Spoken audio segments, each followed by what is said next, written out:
Hello friends, जय श्री कृष्ण। मारा kitchen में तमारुं स्वागत छे।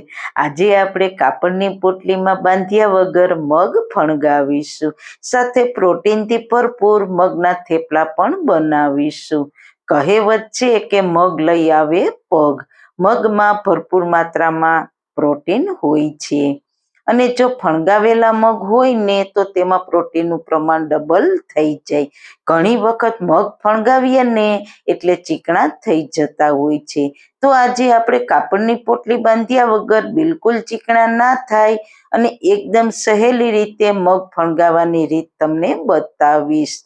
સાથે હોઠથી ભાંગી જાય તેવા અને 2 થી 3 દિવસ સાચવી શકાય તેવા થેપલા પણ બનાવીશું. તો ચલો મારી સાથે પ્રોટીનથી ભરપૂર રેસીપી બનાવવાનું સ્ટાર્ટ કરીએ. રેસીપી સ્ટાર્ટ કર્યા પહેલાં જો તમને મારી રેસીપી ગમતી હોય અને હજુ સુધી ચેનલને સબસ્ક્રાઇબ ના કરી હોય તો પ્લીઝ સબસ્ક્રાઇબ કરજો અને બાજુમાં આપેલ બેલ આઇકન પ્રેસ કરજો એટલે નવી નવી રેસીપીના નોટિફિકેશન મળતા રહે. સૌથી પહેલા આપણે મગને ફણગાવીશું. તો તેના માટે એક બાઉલમાં 1 કપ મગ લઈશું. પહેલા આપણે પાણીથી મગને સારી રીતના ધોઈ લઈશું. પછી તેમાં 1 ગ્લાસ રૂમ ટેમ્પરેચર પર હોય તેવું નોર્મલ પાણીથી મગને પલાળીશું. ક્યારેય મગને ગરમ કે હુંફાળા પાણીથી નહીં પલાળવાના, તેનાથી મગ પલળ્યા પછી ચીકણા થઈ જશે અને તેમાંથી ફણગા પણ નહીં ફૂટે. હવે બાઉલને ઢાંકીને 10 કલાક પલળવા દઈશું. 10 કલાક પછી મગને જોઈ લઈએ તો તમે જોઈ શકો છો મગ સરસ રીતના પલળી ગયા છે અને થોડા અંકુરિત પણ થવા લાગ્યા છે. રૂમ ટેમ્પરેચર પર હોય તેવા નોર્મલ પાણીથી આ મગ પલાળ્યા હોવાથી તે જરા પણ ચીકણા નથી થયા. હવે એક તપેલી પર મોટો ગરણો રાખીને તેમાં બધા જ પલાળેલા મગને તેમાં ઉમેરી દઈશું, જેથી કરીને મગને પલાળ્યા વખતે પાણી નાખ્યું હતું તે વધ્યું હશે તો ગળાઈ જશે. હવે આ મગ ઉપર 1 ગ્લાસ રૂમ ટેમ્પરેચર પર હોય તેવું નોર્મલ પાણી ઉમેરીશું, જેથી કરીને મગ ચોખ્ખા પાણીથી સાફ થઈ જશે અને તેને કારણે મગમાં જરા પણ ચીકાશ નહીં રહે. અને પાણીથી આ રીતે મગને સાફ કરવાથી ચોખ્ખા પાણીનું મોઇશ્ચર આ મગમાં જળવાઈ રહેશે, એટલે મગ અંકુરિત થઈ જાય ને પછી પણ સુકાશે નહીં. હવે ગરણામાં મગ આ રીતે નિતાર્યા પછી તેને એક ખાલી બાઉલ પર રાખી દઈશું. અહીં મગને ફણગાવવા માટે કાપડની પોટલી બાંધવાની કોઈ જ જરૂર નથી. ઢાંકણ ઢાંકીને ફરીથી 10 કલાક આ જ રીતે રહેવા દઈશું. 10 કલાક બાદ તમે જોઈ શકો છો બધા મગ એકદમ સરસ અંકુરિત થઈ ગયા છે.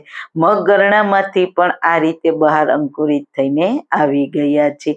તો કાપડની પોટલી બાંધવાની ઝંઝટ વગર અને ચીકણા થવાની બીક વગર એકદમ સરસ આવા મગ ફણગાવાઈ જશે. તો છે ને બાકી એકદમ સરસ રીત મગ ફણગાવવાની. હવે આ ફણગાવેલા મગમાંથી પ્રોટીનથી ભરપૂર સ્વાદિષ્ટ થેપલા બનાવીશું. તો તેના માટે અડધા કપ મગને મિક્સર જારમાં લઈશું. સાથે તેમાં 1 ટીસ્પૂન આદુ મરચાંની પેસ્ટ અને થોડા ફ્રેશ ધાણા ભાજી ઉમેરીને તેને પલ્સ મોડ પર પીસ્યા પછી તમે જુઓ આ રીતના અધકચરા મગને પીસવાના છે.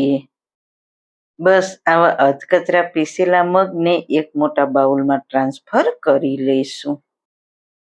હવે અડધા કપ મગની સામે 1 કપ ઘઉંનો રોટલીનો લોટ, 1/4 કપ ચણાનો લોટ, 1/4 કપ બાજરીનો લોટ અને 1 ટીસ્પૂન કસૂરી મેથી. મસાલામાં અડધી ટીસ્પૂન લાલ મરચું પાવડર, 1/4 ટીસ્પૂન હળદર પાવડર, અડધી ટીસ્પૂન ધાણા જીરું પાવડર, ચપટી હિંગ અને સ્વાદ અનુસાર મીઠું ઉમેરીશું.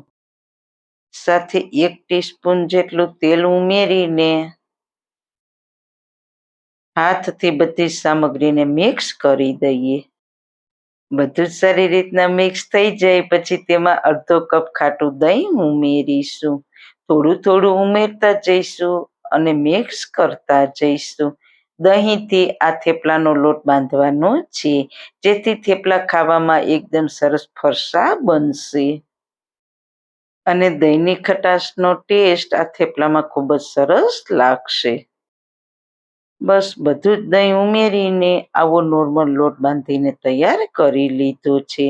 1 ટીસ્પૂન તેલથી લોટને સહેજ અમથો મસળી લઈશું. આ લોટને રેસ્ટ આપવાની કોઈ જરૂર નથી. હવે મસળેલા લોટમાંથી તમારે જેવડી સાઈઝના થેપલા બનાવવા હોય તે પ્રમાણે લુવા તૈયાર કરી લેવા. તૈયાર કરેલા લુવામાંથી એક લુવાને લઈને કોરા લોટથી કોટ કરીને પાટલી ઉપર રાખીને ત્યાર પછી હળવા હાથે મીડિયમ સાઈઝનું થેપલું વણી લઈશું. અહીંયા આપણે અધકચરા ફણગાવેલા મગ વાપર્યા છે એટલે થેપલાની કિનારી થોડી આવી જ રહેશે. અહીં જુઓ એકદમ સરસ પતલું થેપલું વણાઈને તૈયાર થઈ ગયું છે. તો હવે થેપલા વણતા જઈશું અને શેકતા જઈશું. હવે વણેલા થેપલાને ગરમ થયેલી તવી પર શેકી લઈએ. આ સાઈડ થોડું એવું થેપલું શેકાઈ જાય ને એટલે સાઈડ ચેન્જ કરીશું અને પછી 1 ટીસ્પૂન તેલ થેપલાની ઉપર અને સાઈડ પર ફેલાવી દઈશું. ત્યારબાદ થેપલાને બંને સાઈડ આ રીતના પ્રેસ કરતા જઈશું અને ગેસને મીડિયમ ફ્લેમ ઉપર શેકતા જઈશું, જેથી કરીને થેપલું અંદર સુધી શેકાઈ જાય. લગભગ 1 થી 1.5 મિનિટમાં એકદમ સરસ ગોલ્ડન બ્રાઉન પડ સાથે શેકાઈ ગયું છે. તો જોતા જ ખાવાનું મન થઈ જાય તેવા ફણગાવેલા મગના થેપલા તૈયાર થઈ ગયા છે. તો તેને પ્લેટમાં લઈ લઈશું. આ જ રીતના આપણે બધા જ થેપલાને શેકી લઈશું. આ થેપલાને તમે દહીં કે સોસ સાથે સર્વ કરશો તો ખૂબ જ ટેસ્ટી લાગશે. તમે રેગ્યુલર થેપલા ખાઈને થાકી ગયા હોવ તો એક વખત આ રીતના મગના ફણગાવેલા થેપલાની જરૂર ટ્રાય કરજો. સાથે પ્રોટીનથી ભરપૂર ફણગાવેલા મગના ગુણો પણ મળશે. તો ફ્રેન્ડ્સ, પોટલી બાંધવાની ઝંઝટ વગર મગને પરફેક્ટ રીતે ફણગાવવાની એકદમ સહેલી રીત સાથે ફરી મળીશું નવી રેસીપી સાથે. જય શ્રી કૃષ્ણ.